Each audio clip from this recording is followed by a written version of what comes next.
What you mean? Tell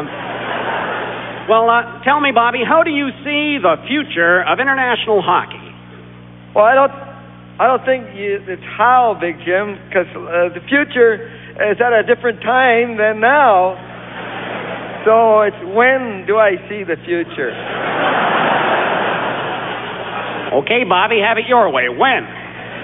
Well, if you look at the team we got, and the games that we won on this tour, and you compare that to the same number of games of the team before us that they lost or could have won, and then you compare that to the present team.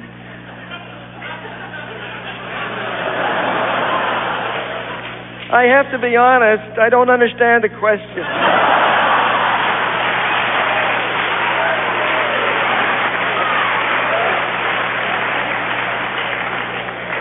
Okay, Bobby, well, let's talk about the exhibition tour that you're doing right at the moment. Well, it's not so much an exhibition tour, Big Jim. It's more like a bunch of games that don't count.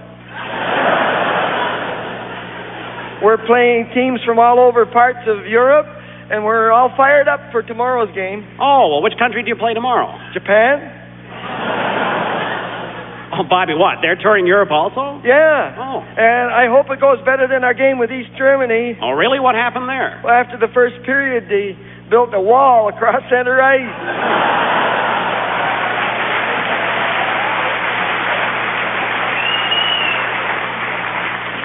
Well, tell me, Bobby, have you had a chance to play West Germany?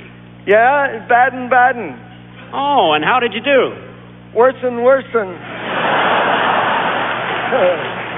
worse and worse.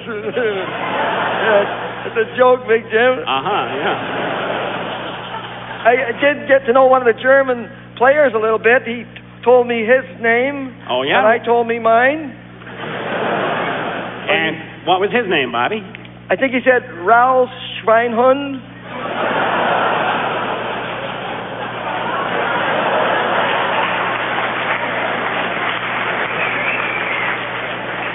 Well, tell me, Bobby, is that where you met Gretchen, Baden-Baden? Jawohl, guten. Okay, well, one good thing, Bobby, on an exhibition tour, I guess you shouldn't be having many injuries. I don't know, Big Jim. I ripped up a groin muscle. Oh, wow, Bobby. Oh, boy, that sounds pretty painful. Well, not my groin. Somebody else's. I just got a wonk on the head. Oh. Well, was it serious? Well, I'm still getting spots in front of my eyes. Oh, my gosh. Have you seen an optometrist? No, just spots.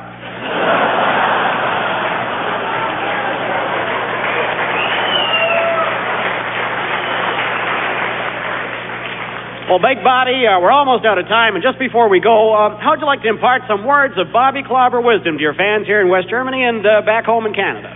Okay, Big Jim. Kids, when you travel throughout the world, you can go to any population area, and one thing that you're going to find is people. And people on one continent are exactly the same as people on the other continent, except maybe for different clothes and different languages and different customs and different food and different way of life. Otherwise than that, we're all the same. Except Gretchen. So, kids, if you're ever playing hockey in a foreign country and you don't want to look different, make sure you always wear your support on the inside of your uniform. Thank you very much. Big Bobby Clark.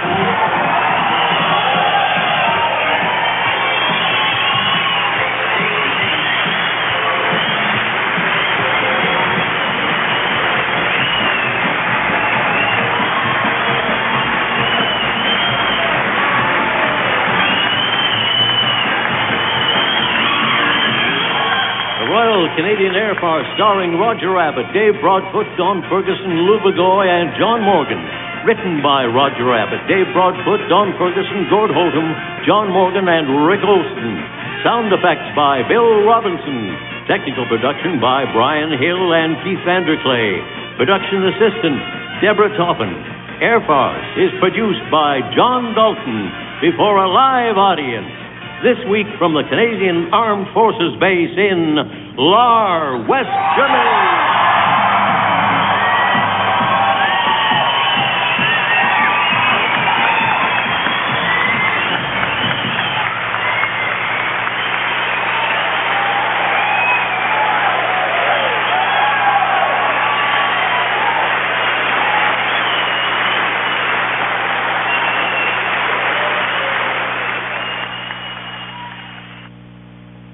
This is the norm. Pulling teeth is easier.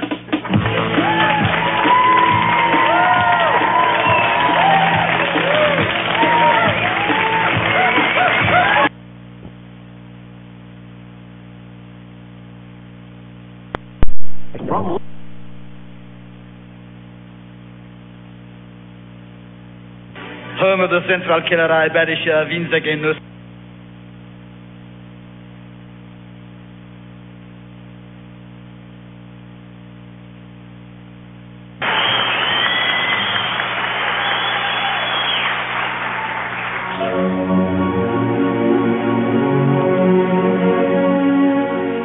When you speak of the Schwarzwald, close to the Kaiserstuhl, home of the Zentralkellerei Badischer Winzergenossenschaften, you can only say one thing. It sure as hell ain't Saskatchewan.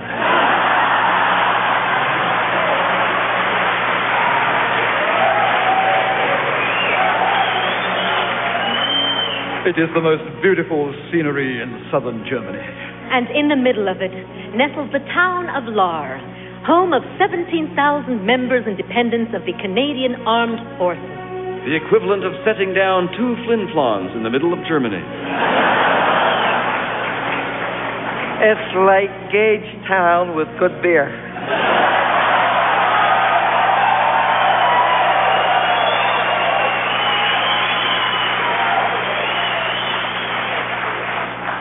On one side of the town of Lahr is the Canadian Air Base, and on the other side of town, the Army Brigade headquarters called the Caserne, base of the Royal Canadian Regiment, the Royal Vandoos, and the Royal Canadian Dragoons, experts in the use of the tank. For sure, they're always getting tanked.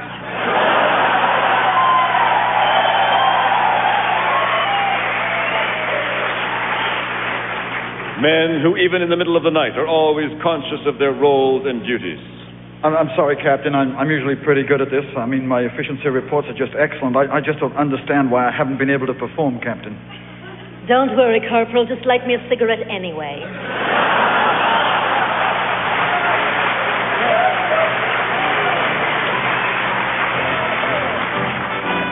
Yes, even in the middle of the night, every man on the base is ready to perform. Let me rephrase that. Every man is ready to spring into action in the middle of the night if the balloon goes up. Oh, balloons turn me on.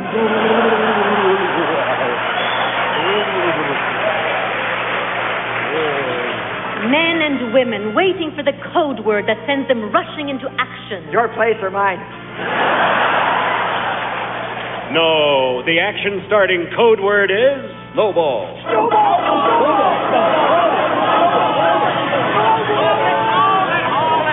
Hold it. You can't say that word. I'm an MP. Liberal, Conservative, or NDP? I'm a military policeman. Sergeant Fleischkopf. Hey, wait a minute. That's German for meathead. You just watch your...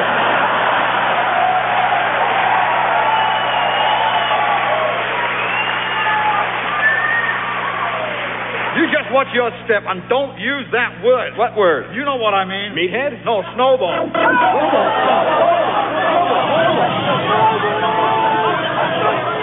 Come on, hold it. You see what happens? Now, don't use it. Oh, okay. Yes, the word that puts the Canadian Armed Forces on the alert in the event of an attack from the east. That word which we cannot use, but which describes a compressed spheroid of white crystallized precipitation, and which is frequently thrown in wintertime by children. Oh, you mean snowball.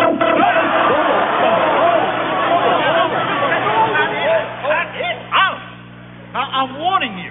Don't use that word. Like, do something, well, pleasant. Oh, okay. Could we have the pleasant music, please?